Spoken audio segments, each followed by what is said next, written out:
Ito ang inyong Regional TV News.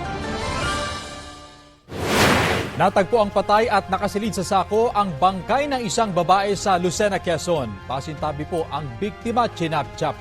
Sa Tanawan, Batangas naman nasa 2 milyong pisong halaga ng pera at ari-arian ang nalimas sa isang bahay. Ang mainit na balita hatid ni Denise Abante ng GMA Regional TV. Kaswal na pumasok ang 4 na lalaking yan sa gate ng isang bahay sa Barangay Dara sa Tanawan City, Batangas. Pagpasok ng gate, agad kinuha ng isa sa mga lalaki ang tila CCTV camera, habang inilabas naman ng isa pa ang baril mula sa kanyang bag. Pumasok na rin sa loob ng bahay ang iba pang lalaki mula sa sinakyang puting SUV. Doon na pinagtulungan ng 4 na mabuksan ang pintuan ng bahay. Ayon sa Tanawan Component City Police Station, posibleng modus operandi ito ng mga kawatan.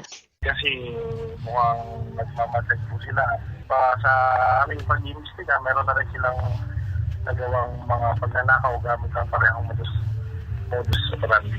Ang nahanap kasi nila yung mga bahay na walang tao. Tapos kapag na-confirm nila na wala ng tao, ay papasukin nila ito. Sisirain nila yung gate o yung pinto para makapasok sila. Nakabakasyon umano sa Maynila ang may-ari ng bahay hanggang matuklasan ng caretaker ang insidente. Agad niya itong inireport sa pulisya. Nalimas na mga suspect ang nasa humigit kumulang 2 milyong pisong halaga ng pera, ari-arian at gadgets ayon sa otoridad. Yung other victims niya is hindi sa Tanawan mismo nangyari.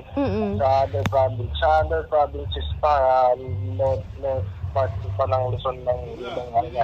And through social media rin namin, through nakakit of investigation namin, meron kami mga nakita na posted involving yung same vehicle na nakita namin and same modus dun sa ginawa nila dito sa Tanawan. Sinusubukan pa ng GMA Regional TV na makuhanan ng pahayag ang may-ari ng niloobang bahay. Natunto ng pulisya sa bakura ng isang bahay sa Barangay 5, Lucena City, Quezon ang nakasako at putol-putol na bahagi ng katawan ng babae. Sa investigasyon ng pulisya, unang napaulat na nawawala ang babaeng biktima noong June 30. Suspect sa krimen, ang live-in partner umano ng biktima. Selos ang tinitingnang anggulo sa pagtatalo na humantong sa pagpatay.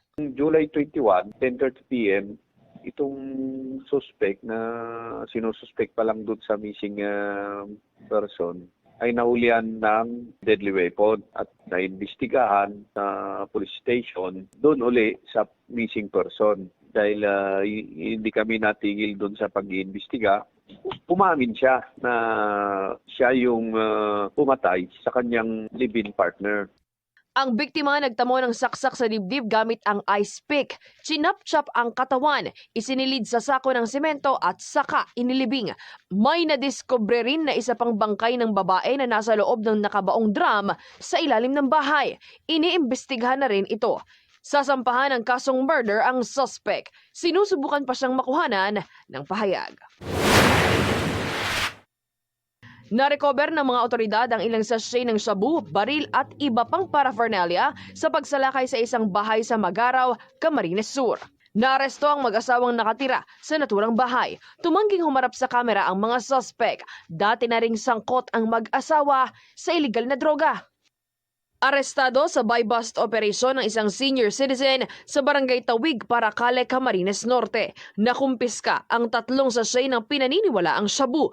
Nasa kustodiya na ng mga otoridad ang suspect para sa isasampang kaso. Denise Abante ng GMA Regional TV nagbabalita para sa GMA Integrated News. Kapuso, alamin ang maiinit na balita. Bisitahin at mag-subscribe sa GMA Integrated News sa YouTube. Sa mga kapuso abroad, samahan nyo kami sa GMA Pinoy TV at sa www.gmanews.tv.